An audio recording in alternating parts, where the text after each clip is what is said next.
大家好，我是超子，今天给大家分享价值万元黄焖鸡的做法配方。汤浓肉香，没有腥味，做法可商用可家用，学会就可以开店。首先准备新鲜的鸡腿500克，剁成小块。剁鸡块时用刀的后半部分剁，这样就不会伤到刀刃。要快、狠、准，一刀斩落，不留骨渣。剁好以后放入盆中，用清水清洗2遍，洗掉血水。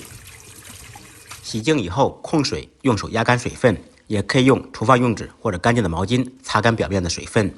接下来准备配料和小料，一小把干香菇放入碗中，加入清水清洗一下，洗掉灰尘和杂质。洗好以后把水倒掉，再用温水浸泡半个小时。尖椒或者青椒洗净去籽，切成滚刀块。切好以后放入碗中备用。2个可爱的土豆去掉外皮，同样切成滚刀块，块切得稍微大一点。切好的土豆块放入清水中浸泡，这样不会氧化变黑。少许姜片、葱段，4、5粒大蒜，趁其不备，用刀拍匀，拍匀即可，不用剁碎。再来1颗八角、几粒花椒、1个干辣椒、1小块白芷、2、3个豆蔻、1片香叶。配料小料准备好，接下来兑灵魂酱汁。碗中放入1勺海鲜酱、1勺甜面酱、1勺黄豆酱、1勺一品香酱油、1勺蚝油、半勺老抽、1勺黄酒或者料酒，把酱汁搅拌均匀。材料全部备好，接下来开始制作。起锅，锅烧空气，烧至冒烟以后，放入1小勺油，先润锅。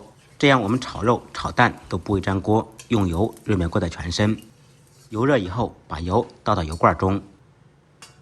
锅中不用再放油，利用锅的底油放入10粒冰糖。我们先简单炒一个糖色，炒糖色油不要放太多。当糖液变成枣红色冒小泡时，放入控干水分的鸡块。新鲜的鸡块不用焯水，采用生炒的方式，这样更香。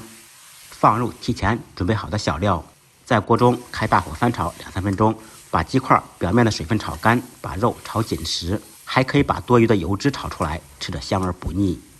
炒至鸡块表皮微微变色，这个时候倒入刚才调好的酱汁，继续在锅中煸炒1分钟，炒出酱香味。期间可以放入准备好的土豆块，在锅中一同翻炒。随后把香菇和香菇水一同倒入锅中，水不要太多，稍微没过鸡块就可以了。根据个人口味放入适量的盐调味。开大火烧开锅，撇掉浮沫。家里面有砂锅的可以放到砂锅里面炖，这样更香。大火烧开锅，转开小火炖10分钟左右。如果用高压锅，上气以后2、3分钟就够了。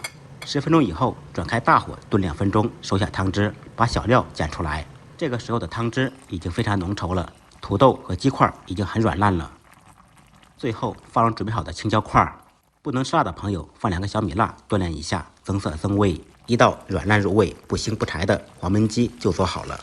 吃完肉用汤汁拌饭拌面，那真的是嗷嗷香。学会的朋友点赞、收藏、转发，动起手来做一下。不好吃您提着米饭来找我。再忙再累，记得按时吃饭。下期视频见，拜拜。